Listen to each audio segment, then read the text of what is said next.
यह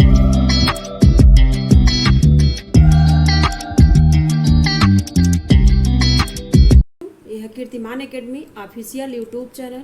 मैं पूजा मैम आप लोगों के लिए पेट 2023 के सिलेबस सामान्य हिंदी का सिलेबस लेकर हाजिर हूँ, जिसमें मैंने कल पहला टॉपिक दिया था संधि। उसी के अंतर्गत मैं आज उसी का दूसरा टॉपिक के साथ अब बचे हुए प्रैक्टिस सेट हैं, तो मैं आज शुरू करती हूँ आगे का मॉक टेस्ट। तो चलिए देखते हैं। आगे आपके सामने प्रश्न है ये, धातु ऊष्मा में प्रयुक्त संधि कौन सी है? धातु प्लस ऊष्मा यानी धातु ऊष्मा दीर्घ संधि होती है इसमें। विकल्प सी उत्तर इसका होगा सही। अगला प्रश्न आपके सामने है, अभीष्ट का संधि विच्छेद होगा। अभीष्ट अभिधन ईष्ट यानी विकल्प डी उत्तर सही है इसका। इसमें होती है दीर्घ स्वर संधि होती है अभि प्लस इष्ट में। अगला प्रश्न आपके सामने है, सावधान का सही संधि विच्छेद है। इसमें से आपको बताना सावधान का सही संधि विच्छेद कौन सा है। तो इसमें सही संधि विच्छेद है स धन अवधान यानी विकल्प डी उत्तर सही होगा। इसमें दीर्घ स्वर संधि है। अगला प्रश्न आपके सामने है, विद्यार्थी का सही संधि विच्छेद क्या है? विद्या प्लस अर्थी यानी विकल्प बी उत्तर इसका सही होगा। इसमें संधि होगी दीर्घ स्वर संधि है। अगला प्रश्न आपके सामने है, अत्याचार का सही संधि विच्छेद क्या है?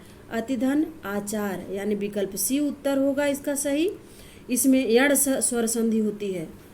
अगला प्रश्न है, अन्वेषण का शुद्ध संधि विच्छेद कौन सा है? अनुधन एषण इसका सही संधि विच्छेद होता है। विकल्प डी उत्तर है। इसमें यण स्वर संधि होगी। अगला प्रश्न आपके सामने है, स्वर संधि का उदाहरण कौन सा है? इसमें कौन सा विकल्प स्वर संधि का उदाहरण है?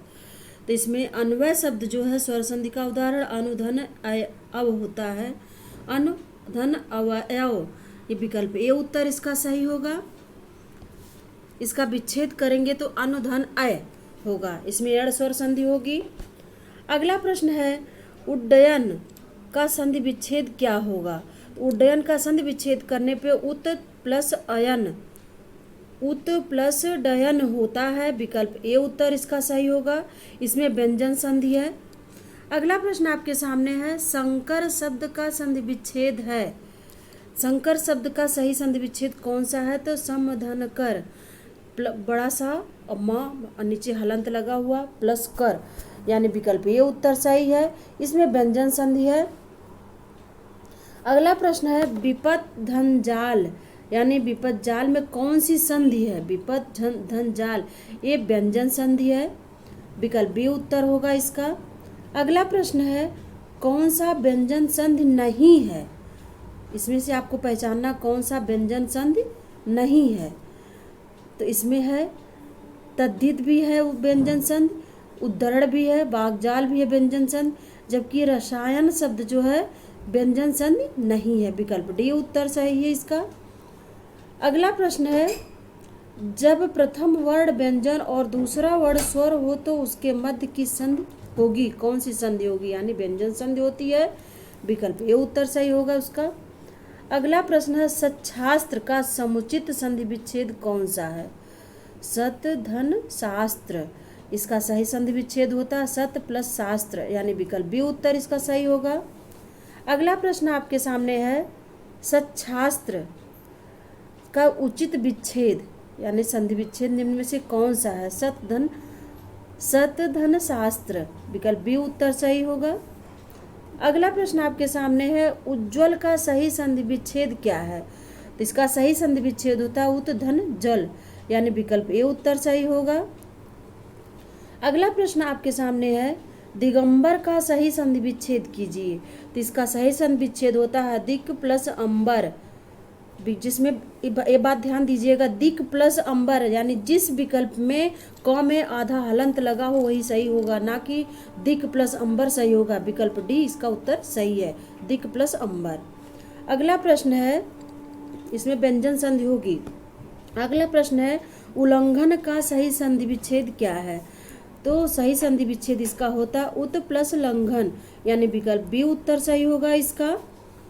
इसमें भी व्यंजन संधि ही है। अगला प्रश्न आपके सामने है, गुण संधि के संदर्भ में निम्नलिखित कथनों पर विचार कीजिए और सही उत्तर चुनिए।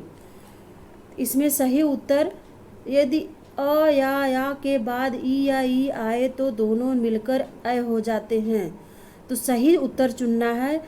इसमें हमारे समझ मतलब कोई भी विकल्प सही नहीं सेट हो रहा है, इसलिए इसमें कोई भी विकल्प सही नहीं है। इसमें इसके अनुसार जो इसका सही बनेगा, अ या आ के बाद छोटी ई या बड़ी आ साथ दोनों मिलकर ई या ए मिलकर ए हो जाता है, ऊ बड़ा ऊ मिलकर ओ हो जाता है, री आए तो अर हो जाता है। जैसे देव धन इंद्र देवेंद्र, यही इस तरह के विच्छेद सही होंगे। इसमें एक भी विकल्प सही नहीं सेट हो रहा है। अगला प्रश्न देखते हैं, पावन का संधि विच्छेद क्या होगा? पावन शब्द का सही संधि विच्छेद क्या होगा? तो इसका सही संधि विच्छेद पौ धन अन, यानी विकल्प सी उत्तर होगा। इसमें अयाद स्वर संधि है। अगला प्रश्न है, नाविक का सही संधि विच्छेद क्या है? तो नाविक का सही संधि विच्छेद होता है नौ धन इक, हो जाएगा नाविक, विकल्प बी उत्तर इसका सही है। इसमें अयाद स्वर संधि है।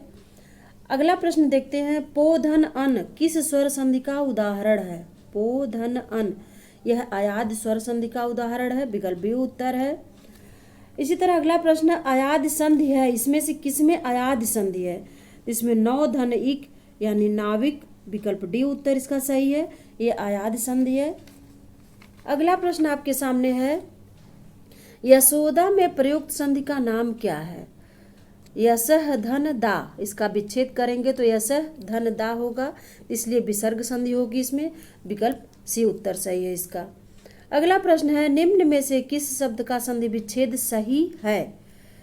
तो तपोबल सही है, इसमें पूछा है। तो यशः धन दा यानी यशोदा, इसमें विसर्ग संधि है, विकल्प बी उत्तर सही होगा इसका।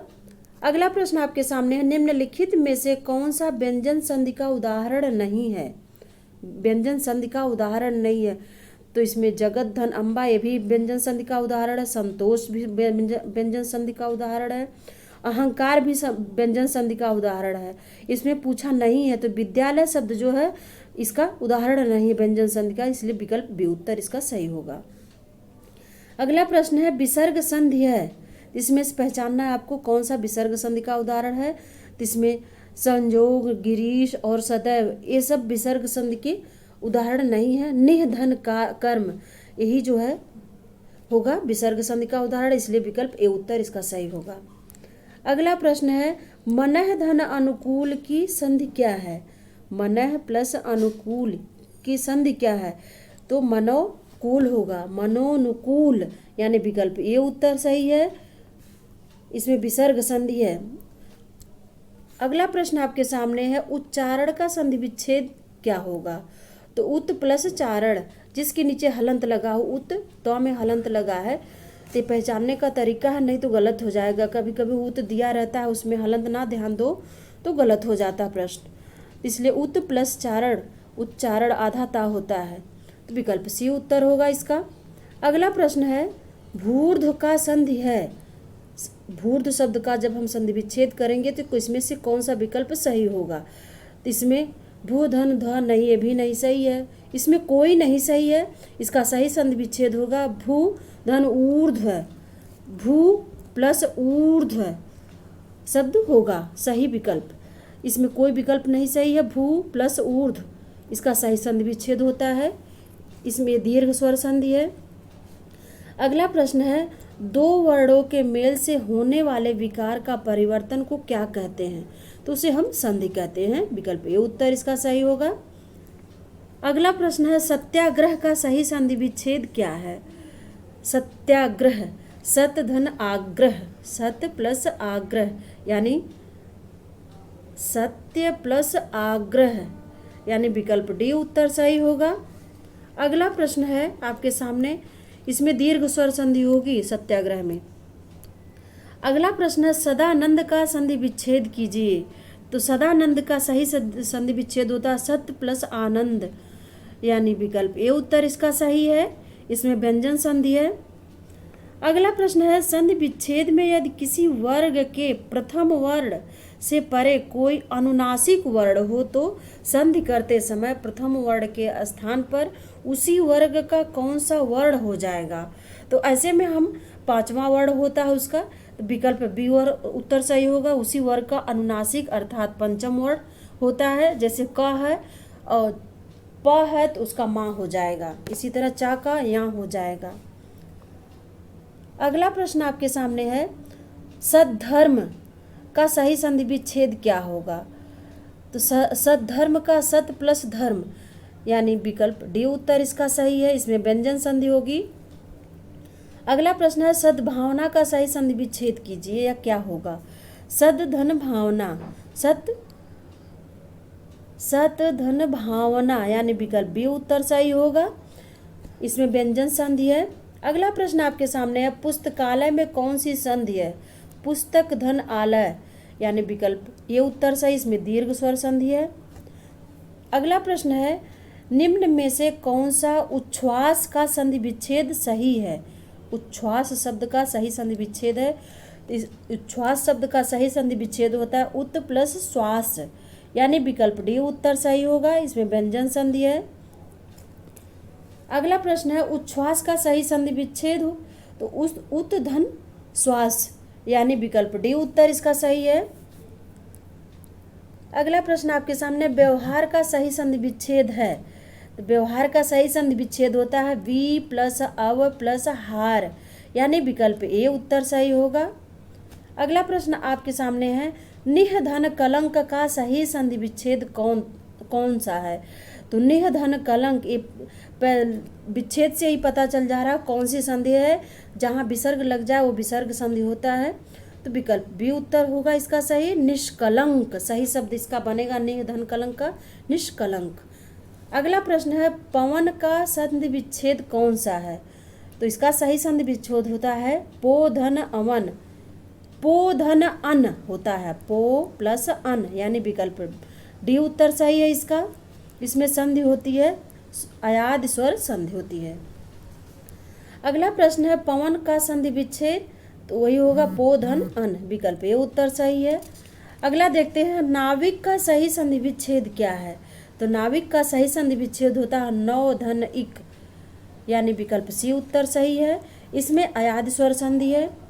अगला प्रश्न आपके सामने निर्धन में कौन सी संधि है। आपको संधि पहचानना कि कौन सी निर्धन का जब हम विच्छेद करेंगे शब्द निर्धन शब्द का तो इसमें कौन सी संधि बनेगी। तो निह प्लस धन होगा, तो इसमें होगा विसर्ग संधि, विकल्प बी उत्तर सही है इसका। अगला प्रश्न है आपके सामने पयोध का संधि विच्छेद क्या होगा। तो पयोध शब्द का संधि विच्छेद शुद्ध होता पयः धन धी, पयः प्लस धी यानी विकल्प ये उत्तर सही है, जिसमें विसर्ग संधि है। अगला प्रश्न है निर्जल में कौन सी संधि है। तो निर्जल का सही संधि विच्छेद है निह धन जल, तो यानी विसर्ग संधि है ये, इसके लिए विकल्प बी उत्तर इसका सही होगा। अगला प्रश्न है निह धन कपट निम्नलिखित में से किस संधि का भेद है। तो विसर्ग लगा हुआ जायज़ सी बात है, ये विसर्ग संधि का भेद है, विकल्प बी उत्तर होगा इसका। अगला प्रश्न आपके सामने है निश्चल का सही संधि विच्छेद क्या होगा। तो निश्चल शब्द का सही संधि विच्छेद होता है निह धन चल, निश्चल होगा, विकल्प ये उत्तर इसका सही है, ये भी विसर्ग संधि है। अगला प्रश्न आपके सामने है दुस्तर का संधि विच्छेद क्या होगा। तो इसका संधि विच्छेद होता है दो धन तर यानी विसर्ग संधि का उदाहरण है ये, विकल्प सी उत्तर होगा। अगला प्रश्न आपके सामने है दुशासन का संधि विच्छेद क्या होगा। दुशासन शब्द का संधि विच्छेद होता है दो धन शासन यानी विकल्प सी उत्तर सही, इसमें भी विसर्ग संधि है। तो ये था आज का वीडियो। ये वीडियो कैसा लगा आप हमें कमेंट करके ज़रूर बताइएगा। अब हम मिलेंगे आपसे अगली वीडियो में, तब तक के लिए नमस्कार।